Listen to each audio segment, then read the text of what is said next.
अस्सलाम वालेकुम। Match boxing cricket ground के बाहर से आपसे मुखातिब हूँ। इंग्लैंड वर्सेस इंडिया एक नहायत ही इंपॉर्टेंट मैच, लेकिन उन दोनों के लिए भी और वहीं पे पाकिस्तान के लिए भी थोड़ा सा माजी में चलते हैं। इंग्लैंड और इंडिया की बात करते हुए ज़रूरी है कि माजी की कुछ चीज़ों को सामने रखा जाए। अब तक दोनों टीमों ने ओडीआई के जितने भी मैचेस हैं ओवरऑल वो 91 खेले और 91 में से बढ़तरी हासिल है इंडिया को ओडीआई के मैचेस में, चूँकि उन्होंने 53 में कामयाबी हासिल की और 41 में इंग्लैंड ने कामयाबी हासिल की। इस एतबार से देखा जाए तो इंडिया का जो पलड़ा है वो भारी है, लेकिन यहाँ पे सिनेरियो कुछ चेंज होता है क्योंकि वर्ल्ड कप है और वर्ल्ड कप के अंदर कुछ अलग से ही खेल का मायार होता है, प्रेशर होता है, बाकी सारी चीज़ें होती हैं। लेकिन वहाँ पे भी पोजीशन जो है बड़ी हद तक बैलेंस है।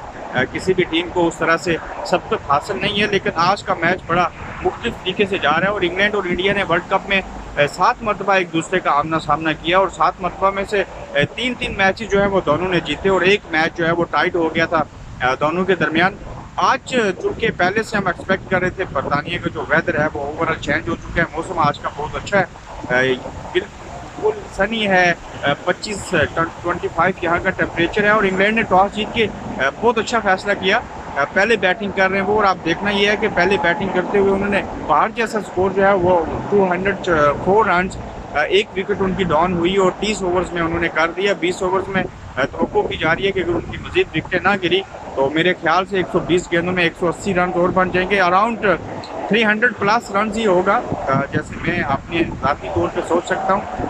बहुत पार जैसा स्कोर होगा और मेरे ख्याल से इंडिया के अंदर ये काबिलियत मौजूद है कि वो इस मैच को इस स्कोर को चेस कर सकें और मैच को जीत सकें। लेकिन इंग्लैंड के लिए भी डू एंड डाई की पोजीशन है। वो आज का मैच अगर हार जाते हैं और पाकिस्तान बांग्लादेश से जीत जाता है, तो बल्कि एक भी मैच अगर हार जाता है इंग्लैंड न्यूजीलैंड और आज वाले मैच जो इंडिया के अगेंस्ट है, तो पाकिस्तान के बांग्लादेश के खिलाफ जीतने की सूरत में ये आउट हो जाएंगे और उनके लिए वाकई ही डू एंड डाई की पोजीशन है।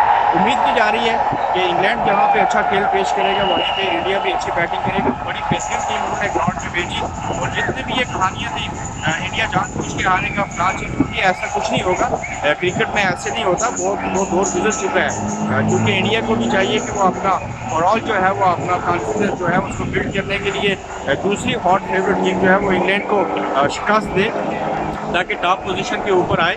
और नंबर गेम भी है, सारे हालात और वाक़यात हैं, बड़ा दिलचस्प मैच होगा। पाकिस्तानी फैंस जो हैं उनकी बड़ी दुआएं हैं आज जो इंडियन फैंस हैं उनके साथ इंडिया की टीम के लिए।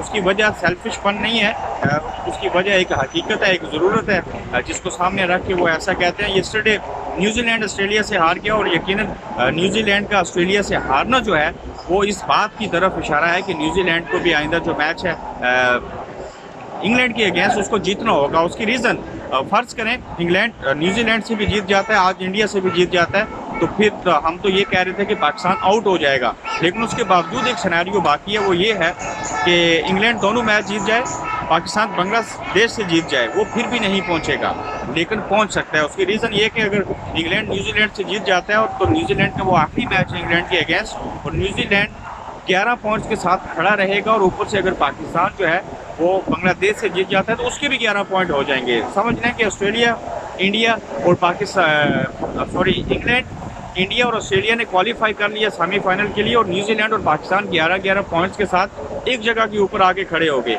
अब बात यहाँ पे समझने वाली ये है, आप लोगों के लिए मैं तफसील में जाना चाहता हूँ। मैं चाह रहा था इसके ऊपर स्पेसिफिक वीडियो बनाऊँ, लेकिन ज़रूरी है आपको मैं वजाहत कर देता चलूँ। अगर पाकिस्तान न्यूजीलैंड इंग्लैंड से हार जाता है तो उसके बाद पाकिस्तान और बांग्लादेश खेलेंगे और न्यूजीलैंड के 11 पॉइंट्स रहेंगे, उनके मैच भी ख़त्म हो जाएंगे। अब पाकिस्तान को ना सिर्फ वो मैच जीतना पड़ जाएगा बल्कि ये होगा कि न्यूजीलैंड का रन रेट जो है वो पाकिस्तान से बहुत बेहतर है। तो इस एतबार से ये मैं कह सकता हूँ कि पाकिस्तान को हो सकता है कि बांग्लादेश के ख़िलाफ़ मैच में ना सिर्फ पहले बैटिंग करते हुए 325 से 40 रन करने पड़े और फिर न्यूजीलैंड को जल्दी आउट करना पड़े ताकि पाकिस्तान का रन रेट बेहतर हो सके, क्योंकि न्यूजीलैंड का रन रेट बहुत बेहतर है पाकिस्तान से। लेकिन उसमें एक और चीज़ भी है कि अगर न्यूजीलैंड और इंग्लैंड का जो मैच होगा, अगर न्यूजीलैंड नहीं जीतता, अगर न्यूजीलैंड हारे भी तो वो बड़े कम स्कोर से उसको हारना चाहिए। या तो बेहतरीन तरीके से जीते इंग्लैंड से तो हम पहुंच जाएंगे, या फिर न्यूजीलैंड बहुत ही कम स्कोर के ऊपर इंग्लैंड से हारे, आउट हो जाए, अच्छा मुकाबला ना कर सके, तो उस सूरत में वो चांस बनते हैं। बड़ी लंबी कहानी है, लेकिन शॉर्टकट इसका यही है कि पाकिस्तान जो है न सिर्फ बांग्लादेश से जीते बल्कि इंग्लैंड को एक मैच हारना चाहिए।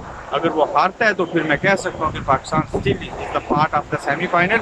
अदरवाइज दूसरा ऑप्शन जो है मेरे ख्याल से वो उसकी नौबत पेश नहीं आएगी। ऐसे ही मेरे जहन में एक चीज़ थी, एक पॉइंट्स बाकी था, तो मैंने सोचा आपके साथ इस चीज़ को शेयर करूँ। डायरेक्टली वीडियो मोबाइल से रिकॉर्ड कर रहा हूँ। उम्मीद करता हूँ आपको ये अच्छी मालूमात लगी होगी। चैनल को सब्सक्राइब कीजिए, आप लोगों की मुझे ज़रूरत है, आपका बहुत अच्छा फीडबैक आता है। तो काफ़ी मैचेस बाकी बचे हैं, तकरीबन 6 से 7। सेमीफाइनल हुआ तो मज़ीद आपके साथ जुड़े रहेंगे। इंडिया के फैंस इसके ऊपर आज के मैच के हवाले से क्या कहते हैं, अगली वीडियो जल्द आ रही है, उसको भी आप देखिएगा। अपना ख्याल रखिए, मुझे इजाज़त दीजिए, अल्लाह हाफ़िज़।